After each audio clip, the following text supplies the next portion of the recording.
So, I hear from the Jewish media and their Gentile pawns screaming about this ISIS for weeks now to justify more slaughter and killing of my people back home. Do you think Arabs use acronyms? And when was the last time you ever saw Arabs using acronyms in anything they market or sell? Why would they use English acronyms when they are trying to appeal to constituents that mostly do not speak any English in Arab land? And how fitting that those acronyms are catchy, easy to remember, like ISIS, to be marketed to the blind sheep of the United States. So where does this ISIS acronym come from, and what intelligence agency actually uses that acronym ISIS, you ask? Wait, hold on. You mean to tell me a Jewish intelligence agency, Mossad, uses the acronym ISIS its whole entire life? What? Hold on. Seriously. Well, have a listen for yourself. You tell the story about how you tried to find out what they call the Mossad when they deal with publicly? I thought it was a reasonable question, but the trouble is you can't pick up the phone book. There's no Langley in Israel that you can look up, CIA, or in our case, the Mossad. We thought we should ask, what shall we call it in English? You can translate the Hebrew words, as I said, Mossad is institute, but when they write a letter to their friends in the CIA or the British intelligence, what do they call themselves? It took a while. It was a matter of asking the Prime Minister's spokesman. The best you could do, because officially the Mossad is under the Prime Minister's office. And I think he sort of wondered why you want to know and all that, so we explained. And he came up with the Israeli Secret Intelligence Service. I mean, if it were to have initials, it would be ISIS. Just simple words like that. Interestingly enough, kind of a British model. The British don't really like the names MI5 and MI6 for... Did you get that? ISIS. ISIS. Israeli Secret Intelligence Service. You fools. What? Now you're gonna tell me that this al-Baghdadi guy is an Arab leader of a caliphate? Come on. I'm sorry, but just sit down and shut your mouth, because you already know where I'm going to go with this. Yes, he is Jewish, and his name is Simon Elliott. Edward Snowden has already released documents proving that, and a French newspaper has already reported on this. But your Jewish masters in the US, especially your terrorist senator John McCain, will not allow it to be publicized. And here is the same Jewish terrorist, Simon Elliott, masquerading as a leader of the Islamic Caliphate. And here he is hanging out with your Senator John McCain, orchestrating and funding the new terrorist group. This is all nothing but a charade. And do not think for a minute this is just an isolated incident. They have been doing this for a long time.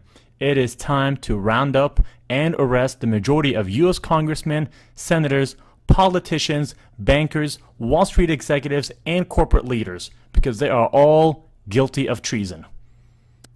And in this next clip, I will show how the majority of the quote-unquote Muslim terrorist leaders are actually Jewish and are masquerading as leaders of some sort of radical group only to sell you the propaganda right here in the media in the United States. Adam Gadon, the so-called American Al-Qaeda who proclaimed himself the media maven, if you will, for Al-Qaeda, and was helping to produce a lot of these so-called Al-Qaeda videos that were all over the internet that made Al-Qaeda look really bad and made the Muslims look bad. Should you fail to comply in full, we will deem it sufficient justification to continue to fight and kill Americans.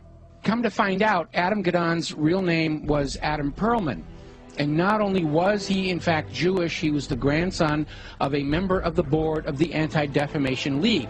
And if you've been following the history of the Anti-Defamation League, you will find out they've been very much involved in covertly supporting a lot of these so-called American Nazi movements. In fact, all the way back, just about the time of World War II, there was this scandal where the head of the American Nazi Party, which had a total membership of like 6, and yet they were getting all this press, was arrested for embezzling from his sponsors, which turned out to be the ADL, so that kind of blew up in their faces. So anyway, we have Adam Perlman, and he's been going around saying, I'm Al-Qaeda, see, I got a turban on my head, I'm a terrible Muslim. gotta hate me, gotta be afraid of me, and of course everybody's laughing at him now because we all know who he is. Okay, so they have brought in the understudy, and there is a new American Al-Qaeda named Yusuf al-Khattab.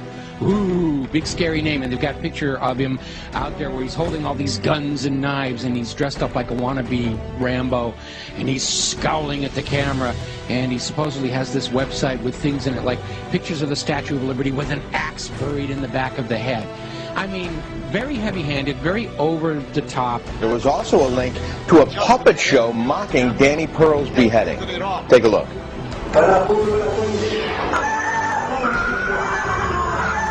Oh, that's awful. You know, just looking more like a movie prop than anything else here. So, as it turns out, this is another fake. His real name is Joseph Cohen. He's a 39-year-old New York City taxi driver, as you mentioned. He called himself Yusuf al-Khattab, but he was born Joseph Cohen here in America. He is a Jew. And he is another manufactured front to try and convince Americans that Al-Qaeda is actually here in the United States. And this is why we've got to be doing this, doing surveillance on the American people and reading their email and listening to their phone calls and all this stuff, because you never know when we're going to get into a situation with the American Al-Qaeda. And it's all a front. It's a fake. He's up there. He's there to try and create an enemy that doesn't really exist, in order to justify the totalitarian treatment of the American people and to encourage us to go and attack them before they kill us. They're already here on the home front. We've got to go bomb those gosh darn Muslims, because they're infiltrating America, and they're ripping tags off of couch cushions, and they're causing global warming, and we've got to go and it's nonsense. It's all war propaganda. You guys need to listen to me very, very carefully, especially to the American audience. Your country is under attack, and it is not under attack